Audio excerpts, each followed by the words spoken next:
Viewers, আসসালামু আলাইকুম। আজকে খুব সংক্ষেপে একটা কথা বলবো, আরপিজিও কি। আরপিজিওটা হচ্ছে গিটারের একটা কর্ডের অংশ। তো আমরা আজকে শিখবো আরপিজিও। আরপিজিও কি থিওরিটিক্যাল। তো যারা আমার চ্যানেলটি প্রথম দেখছেন এবং ভিডিওটি নতুন দেখছেন, অবশ্যই সাবস্ক্রাইব করবেন, পাশে থাকা বেল বাটনটি বাজিয়ে দিবেন। আর একটু কথা বলতে হচ্ছে, যারা এখন আমার ফেসবুক গ্রুপ এবং ফেসবুক পেজ দেখেননি, অবশ্যই গিটার রাজবাড়ি নামে ফেসবুক গ্রুপ আছে এবং পেজ আছে, সেখানে ফলো করবেন এবং জয়েন হয়ে থাকবেন। চলুন বেশি কথা না বাইরে আমরা ক্লাসে যাই। আমরা শিখবো আরপিজিও কি।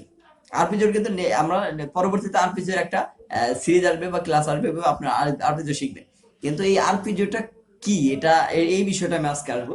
আরপিজিওটা হচ্ছে হারমোনিয়াম, কিবোর্ড সবকিছুতে আপনি যখন কর্ড প্লে করবেন তখন এটা কাজ হবে।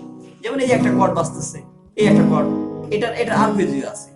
আরপিজিও হচ্ছে একটা স্কেলের 1 3 5 3টা নোট। যেমন মেজর কর্ড হলে মেজর আরপিজি আছে, মাইনর কর্ড হলে মাইনর আরপিজি, এটা মাইনর আরপিজি। এটা এই যে এতগুলো নোট বাজছে, কিন্তু এতগুলো না, এটা হচ্ছে একটা কর্ডে 3টা নোট বাজছে।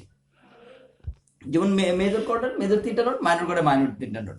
অরিজিনাল থিওরি হচ্ছে মেজর স্কেলের 1 3 5 নোট হবে, মাইনর কর্ড হলে মাইনর স্কেলের 1 3 5 নোট হবে।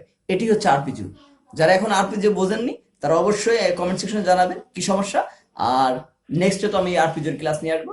ততক্ষণ পর্যন্ত আমার এই ভিডিওটি বারবার দেখতে থাকবেন, যেখানে বুঝবেন না পুশ করে দেখবেন।